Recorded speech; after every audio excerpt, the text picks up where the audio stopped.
મિત્રો, સ્વાગત છે મારી ચેનલ પર.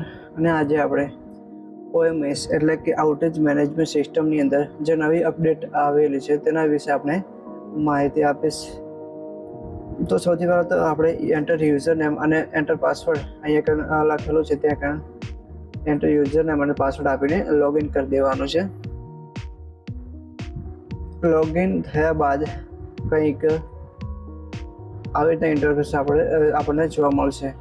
ને આની અંદર એક નવો ઇન્ટરફેસ આપણને જોવા મળશે, SFMS આઉટેજ, જે લગભગ ગુજરાતની અંદર દરેક સબસ્ટેશનની અંદર સ્કાડા સિસ્ટમ જે લાગી ગઈ છે તો તેનાથી કનેક્ટેડ છે આ SFMS આઉટેજ. તો તેની અંદર આપણે ક્લિક કરવાની છે. નવું અપડેટ અહીંયા આપણને જોવા મળશે. અને અહીંયા આપ જોઈ શકો છો કે જે પણ ફીડર હોય 11 kV ફીડરના અહીંયા જે ટ્રિપિંગ હોય કે આપણે હાથે બંધ કરેલું હોય તો તેનો ટાઈમ, તારીખ, તે બધું અહીંયા આપ જોઈ શકો છો. ડ્યુરેશન સાથે બધું આપણને જોવા મળશે. તો અહીંયા જોઈ શકો છો તારીખ આપેલી છે, સમય આપેલો છે અને સેકન્ડ પણ આપેલી છે. અને તેનો ટોટલ ડ્યુરેશન એ પણ 2 મિનિટ 5 સેકન્ડ. તો આવી રીતના ટોટલ ડ્યુરેશન બતાવશે. આપણે ક્યારે ફીડર ચાલુ કર્યું છે, ક્યારે બંધ કર્યું છે તેની ડિટેલ OMSની અંદર SFMS આઉટેજની અંદર જોવા મળશે. હવે તેની અંદર આપણે TT, PF, ESD કઈ રીતના એન્ટર કરીશું. હવે મિત્રો, સૌથી પહેલાં તો કે TT, તો અહીંયા જોઈ શકો છો કે પહેલી જ એન્ટ્રી આપણને જોવા મળી રહી છે ભીમબોડી ફીડરની છે. તો તેની અંદર આપ જોઈ શકો નોર્મલ TT 20:1 થી 20:3 2 મિનિટ 5 સેકન્ડ. તો મિત્રો, ઓટોમેટિક જો 5 સેકન્ડની અંદર જે પણ ટ્રિપિંગ હશે એ 5 મિનિટની અંદર હશે તો તે ઓટોમેટિક અપડેટ થઈ જશે અને નોર્મલ TTની અંદર જતું રહેશે અને તેને આપણે એડિટ કરવાની કોઈ જરૂર નહીં પડે. હવે એમાં એવું છે કે ટાઈમ છે તે એડિટ થશે નહીં. ટાઈમ એન્ડ ડેટ એડિટ થતું નથી. બાકી આપણે જે રીજન નાખવાનું છે કે પછી ESD છે કે PSD છે કે પછી SF છે એટલે કે PF છે તે એડિટ થશે. TT પણ ઓટોમેટિક જ અપડેટ થશે અને 5 મિનિટ ઉપર 1 સેકન્ડ થશે તો તે પણ SF એટલે કે PFમાં ગણાશે. અહીંયા જોઈ શકો કે પહેલું જ આપણને જોવા મળી રહ્યું છે તે 2 મિનિટ 5 સેકન્ડનું છે. તો તે નોર્મલ TT અહીંયા આપ જોઈ શકો છો કે આવી ગયું છે. તો તે ઓટોમેટિક જ આવી ગયું છે. હવે તેવી જ રીતે મિત્રો, અહીંયા પણ આપ જોઈ શકો છો કે ભીમબોડી ફીડર 28/4/24 16:50 થી 16:52 જે 2 મિનિટ ને 1 સેકન્ડનું છે તે પણ ઓટોમેટિક અપડેટ થઈ ગયું છે નોર્મલ TTની અંદર. હવે તેવી જ રીતે આપણે PF એન્ટર કરવું હોય તો PF કઈ જગ્યાથી એન્ટર કરીશું. તો તેના માટે બ્લુ કલરને જે અહીંયા આગળ જોવા મળે છે આખી લાઈનનો જે બ્લુ કલર છે તો તેની અંદર આપણે PF એન્ટર કરીશું તેની અંદર, એટલે આપણે PF દર્શાવી શકીશું. તો સૌથી પહેલાં આપણે બીજા નંબરનું છે ત્યાં આપણે ક્લિક કરીએ. ત્યાં આગળ આપણે જોઈશું તો અહીંયા આગળ સૌથી પહેલાં તો કે અહીંયા ઉપર લખેલું છે કે do you really want to convert operation type from manual to protection. તો તેની અંદર આપણે અહીંયા આગળ કંઈ પણ ફોલ્ટ નાખીશું કે ઓવરકરન્ટમાં ટ્રિપ થયું છે, કંડક્ટર બ્રોકન છે કે નહીં, યસ કે નો, અને કન્ફર્મ એન્ડ સેવ આપીશું એટલે તે SFમાં એટલે કે PFની અંદર જતું રહેશે. અહીંયા ફોલ્ટ કરંટ આપણે નાખવો હોય તો તે પણ નાખી શકો છો અને ફેઝ પણ નાખવું હોય તો તે અહીંયાથી નાખી શકો છો. અને કન્ફર્મ એન્ડ સેવ કરીશું એટલે તે સીધું PFમાં જતું રહેશે. TT તો ઓટોમેટિક અપડેટ થશે. ત્યારબાદ મિત્રો આપણે SF એટલે કે PFની તો વાત થઈ ગઈ. હવે આપણે PSD છે, ત્યારબાદ ESD છે તે ક્યાંથી એન્ટર કરીશું. તો તેના માટે અહીંયા આપણે થોડો ઓરેન્જ કલરમાં જોવા મળી રહ્યો છે બ્લુ કલરની સાઈડમાં, ત્યાં પણ આપણે જવાનું છે અને અપડેટ ડિટેલ્સ કરીને અહીંયા લખેલું આવશે. ત્યારબાદ આઉટેજ ટાઈપ, તો અહીંયા સિલેક્ટ ઉપર ક્લિક કરશો એટલે ઇમરજન્સી શટડાઉન એટલે કે ESD, ત્યારબાદ PSD એટલે કે પ્લાનેડ શટડાઉન, ત્યારબાદ એજી ફેઝ ચેન્જ ઓવર.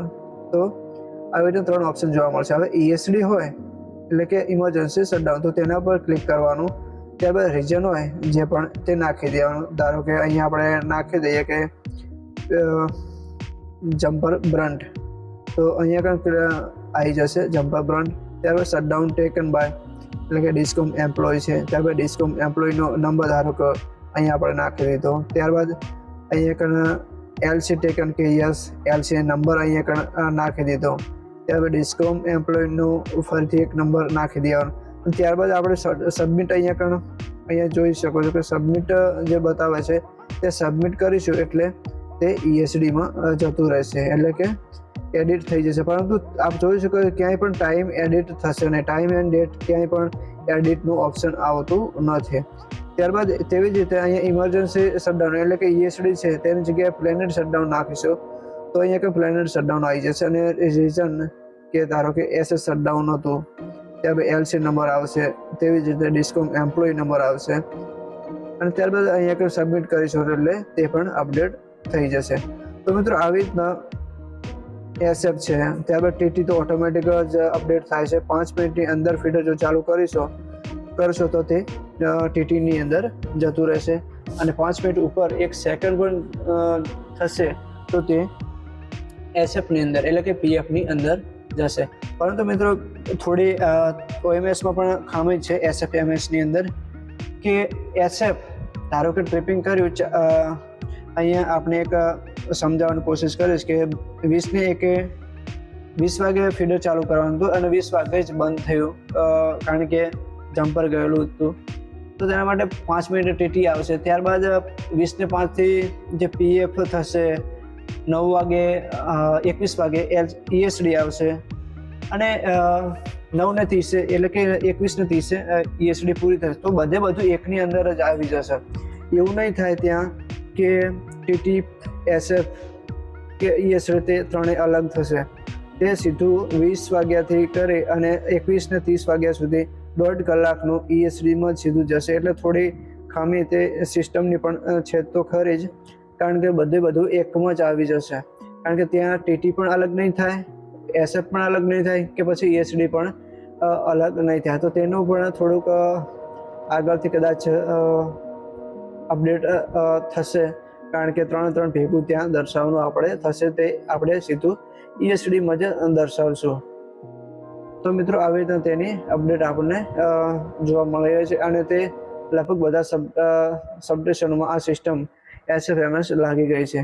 અને ત્યારબાદ અહીંયા પણ હોમમાં ક્લિક કરતાં આપણે જેટલી પણ એન્ટ્રી છે અહીંયા OMS SFMS સિસ્ટમની અંદર આપણે બધા ટ્રિપિંગો આવશે. સિંગલ ફેજ હોય કે પછી 3 ફેજ હોય, બધા ટ્રિપિંગ આપણે જોવા મળશે. એટલે તેની એન્ટ્રીઓ બહુ મોટા પ્રમાણમાં થશે, કારણ કે ફીડરો વધારે છે એટલે એન્ટ્રી વધારે પ્રમાણમાં થશે. અહીંયા પણ જોઈ શકો છો કે 823 એન્ટ્રી પેન્ડિંગ બતાવી રહી છે.